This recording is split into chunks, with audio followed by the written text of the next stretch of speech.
Hello friends, I am here today with the essay of ambition written by Francis Bacon.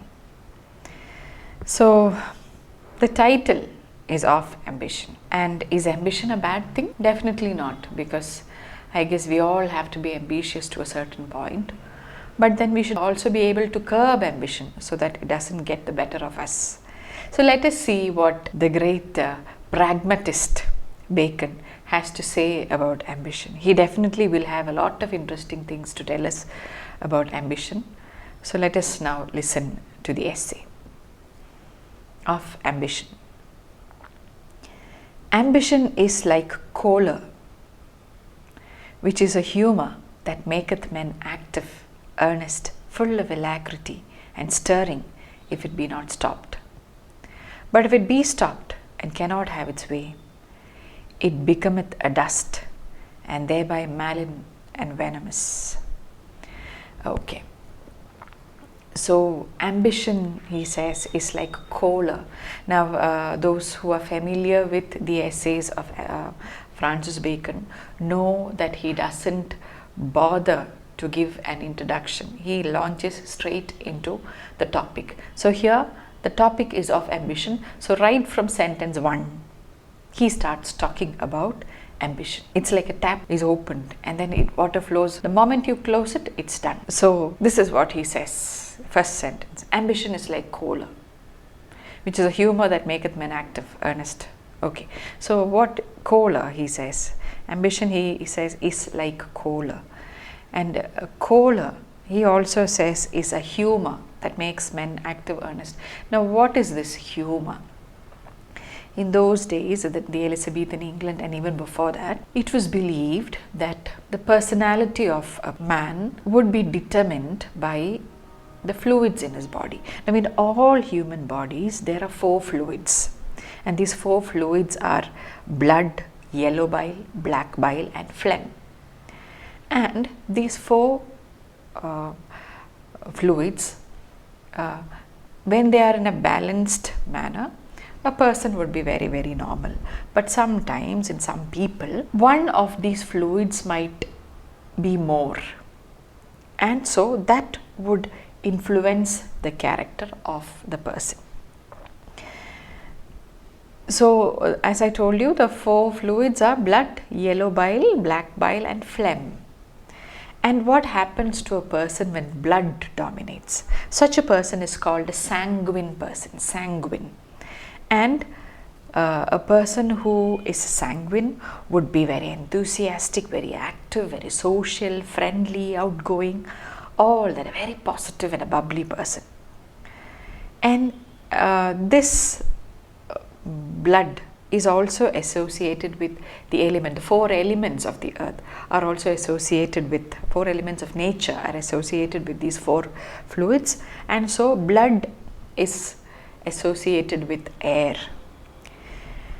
And now the second one, yellow bile, is associated with fire, and a person who is dominated by the yellow bile is choleric. Now in this essay he says ambition is like choler. So a choleric, you would call a man who is dominated by yellow bile, a character dominated by yellow bile, as choleric. And such a person would be short-tempered, highly irritable. He would very soon be angered, would very soon be angry. So that kind of a person, that's why fire can burst, explode any moment. And the third, when black bile dominates, a person is melancholic, very quiet, gloomy, analytical, wise, not prone to much movement, likes to sit in a certain place. That kind of a person is the one who is dominated by black bile, and he is called melancholic. And the element associated with black bile is earth. And then the 4th one is phlegm. And a person who is dominated by phlegm is called phlegmatic. And such a person would be relaxed, very peaceful, lazy, lethargic. So that is a phlegmatic person. And phlegm, the element associated with it is water. So these were the 4 humours. So in all human bodies you have a kind of a mix of all these fluids. But whichever dominates, according to that, your character will be determined. And so he says that ambition is like cola. And when you are a choleric person, you would be very active, earnest, full of alacrity. Alacrity in the sense you are very quick to act. Okay, so it makes a person. So if a person has ambitions, he would be active, he would be earnest, he would be full of alacrity, means he would be quick in action, and he would always be willing to move around and do things. If it be not stopped, that is, if nobody tries to obstruct ambition, this is how an ambitious person would behave. But if it be stopped and cannot have its way, it becomes a dust. It becomes parched up, dried up, and then it would become malignant and venomous. So if an ambitious person's schemes and ideas are blocked, then you would be making him a very dangerous person. That is the idea there. If it's given a free play, an ambitious person or ambition would make a person very smart and active and all that. But if it is blocked, it would turn to be malignant and venomous. Meaning to say that a person with ambition should not be his plans or his schemes should not be tampered with. So ambitious men, if they find the way open for their rising and still get forward, they are rather busy than dangerous.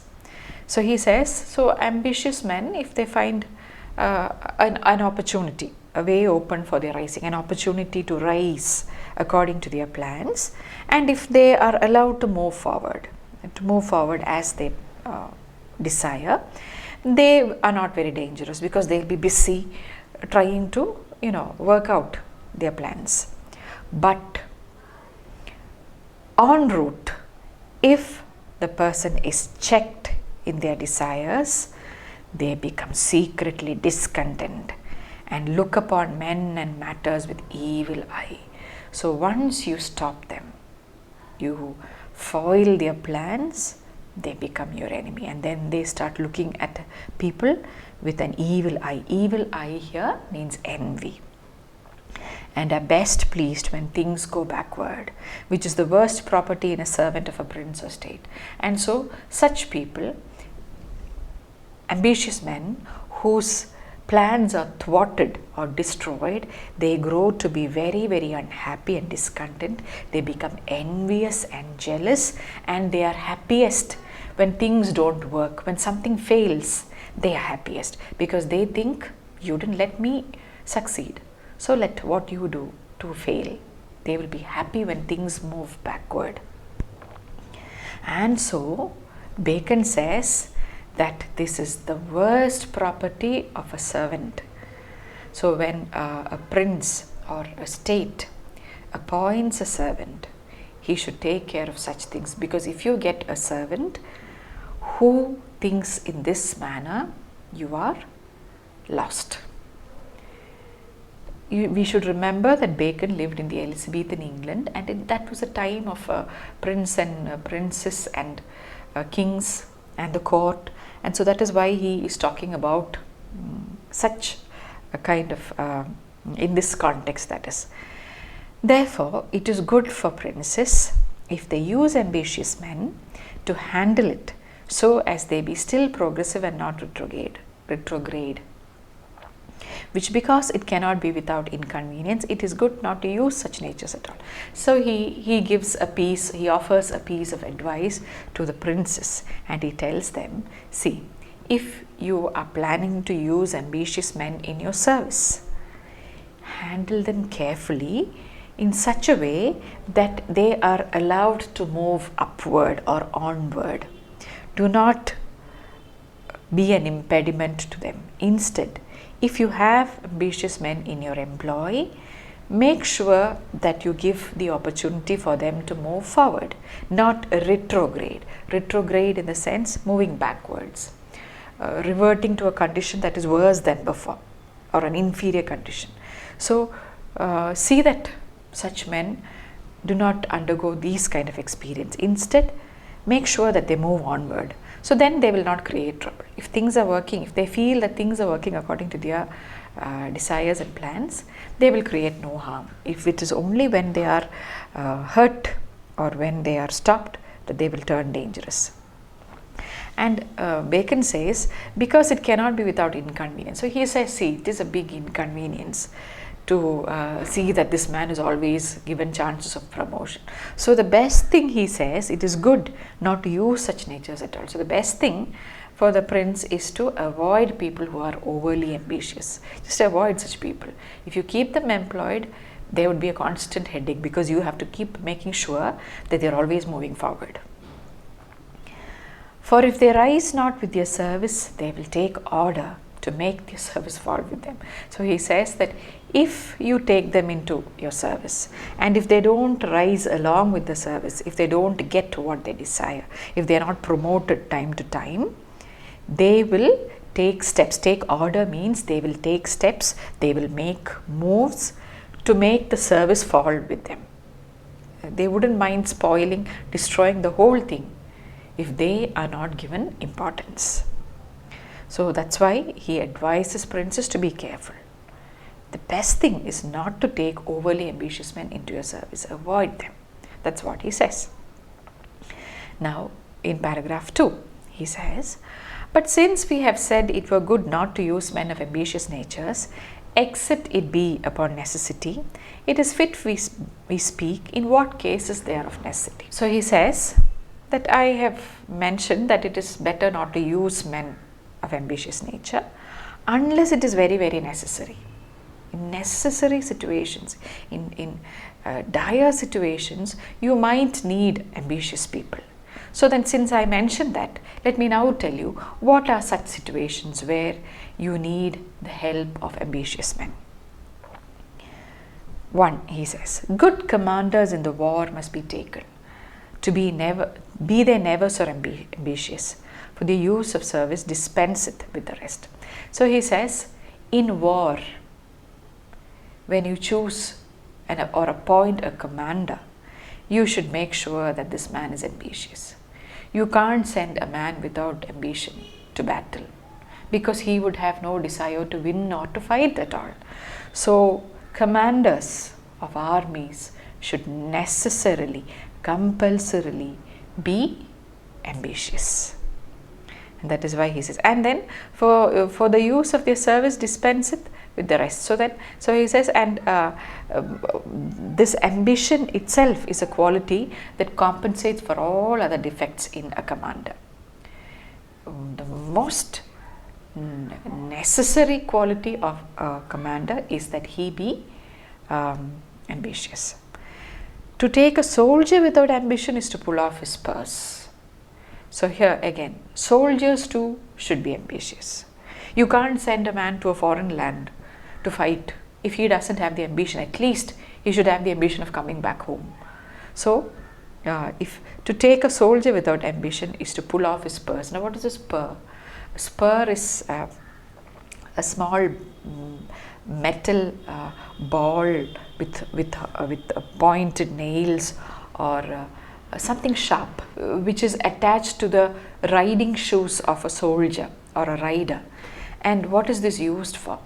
When he is riding, if he wants to increase the speed of the horse, he just has to press this onto the flanks of the horse, and then because of the pain, the horse would gallop faster. So to spur somebody on means to inspire somebody to go faster. So a soldier without ambition is like a soldier, is like a man without motivation. He can't go forward in this career. So 2 categories of men, Bacon says, need ambition. 1 is commanders of war, 2 soldiers who take part in war. Then there is also great use of ambitious men in being screens to princes in matters of danger and envy. For no man will take that part except he be like a sealed dove that mounts and mounts because he cannot see about him. So another use of ambitious men is to be protective shields of the king. A king should always surround himself with men who are ambitious, who would do anything to win their aims or to reach their goals.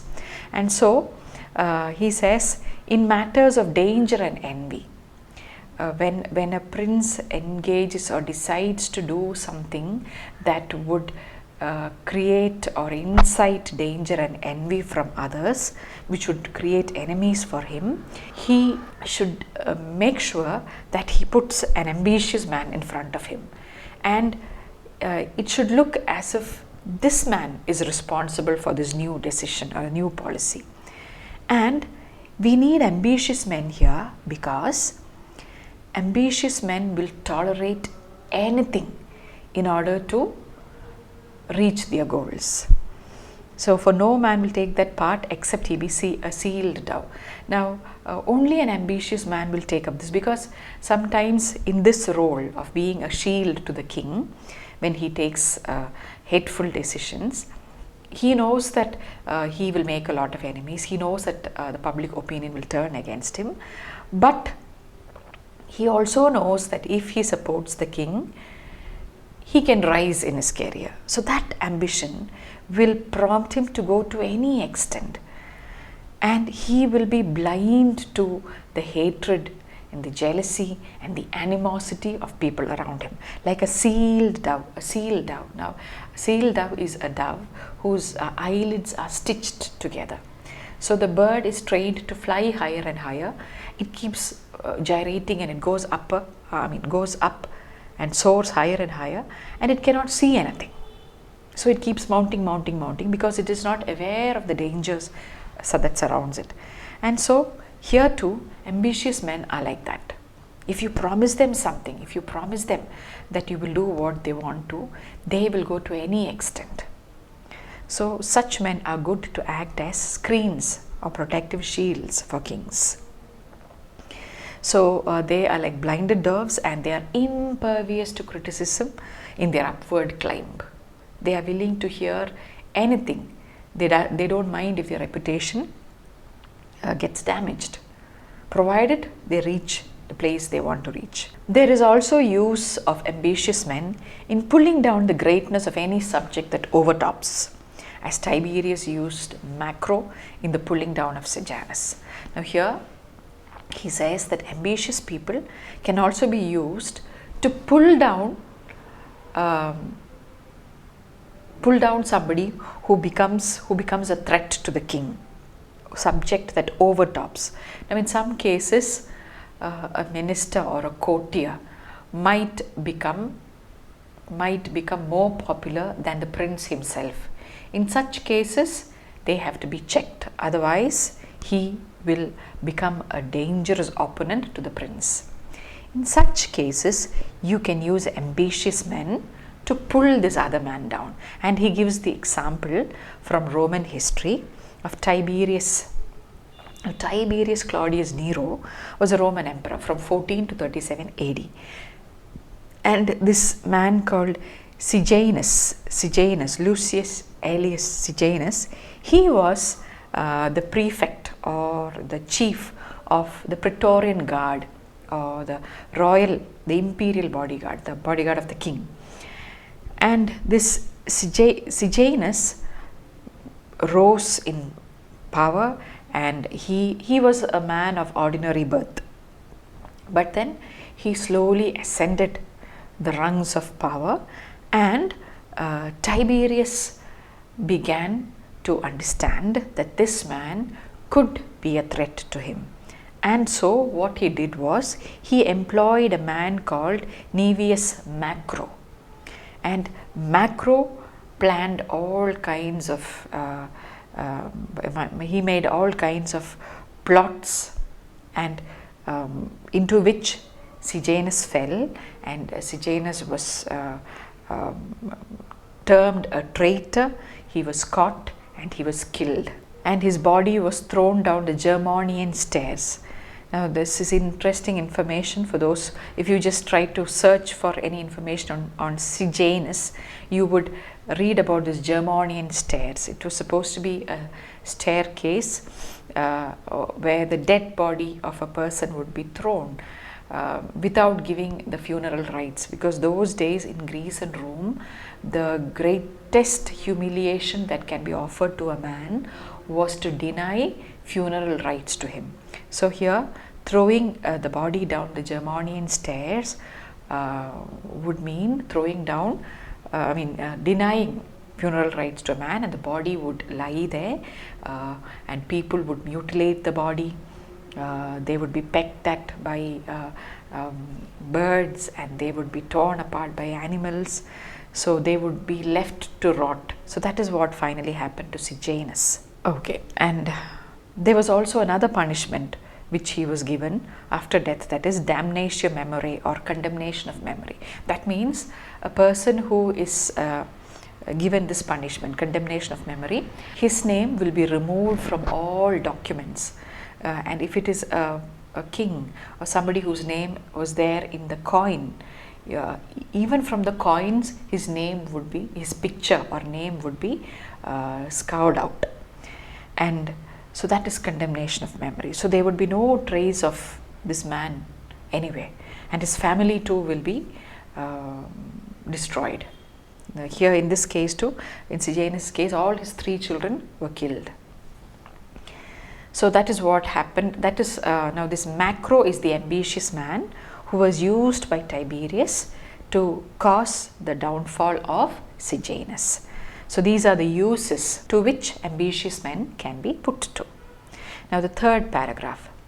Since therefore they must be used in such cases, there resteth to speak how they are to be bridled, that they may be less dangerous. So he says, now one thing leads to another. He says, now since I have said that at least in certain situations we need the help of ambitious men, there remains something more for me to say. Let me tell you how they can be bridled. Bridled, controlled. A bridle is something you put through the nose of a horse to kind of hold it back, the reins. So let me tell you how you can control or keep an ambitious man in control so that they would be less dangerous. There is less danger of them if they be of mean birth than if they be noble. So he says that such men are less dangerous if they are of mean birth, if they come from humble families, not aristocratic families. Because aristocratic men, if they are ambitious, they might have a lot of support. They might have wealth to aid them. They might have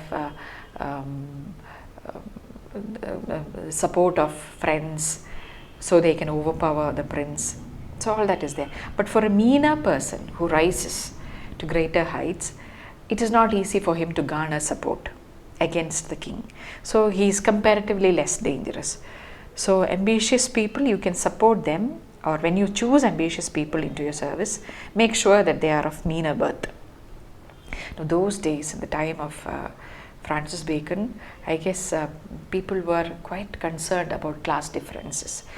Because the aristocracy was given a lot of importance, ordinary people were generally not allowed to rise, or upward mobility was often denied to them unless they were really talented, like you have people like Shakespeare.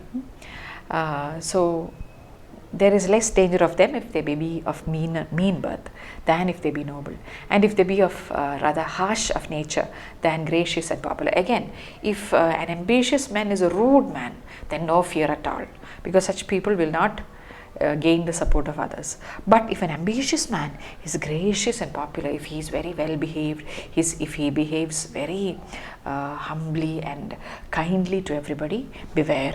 This man can grow up to be a dangerous opponent. So it doesn't matter if they are rude people, boors who nobody would really respect. And if they be rather new raised than grown, cunning and fortified in their greatness. So if they are new raised, that is people who have newly risen to high posts, then they are less dangerous because they don't know the workings of power. Whereas Ambitious men who have a lot of experience, who slowly rose to their high positions by a long and enduring tenure, they know how things work. They know how to manipulate people. They know how to influence important people, how to garner support. And so such people who have grown cunning and fortified, who have grown strong in their greatness, such people, if they are ambitious, they can be doubly dangerous.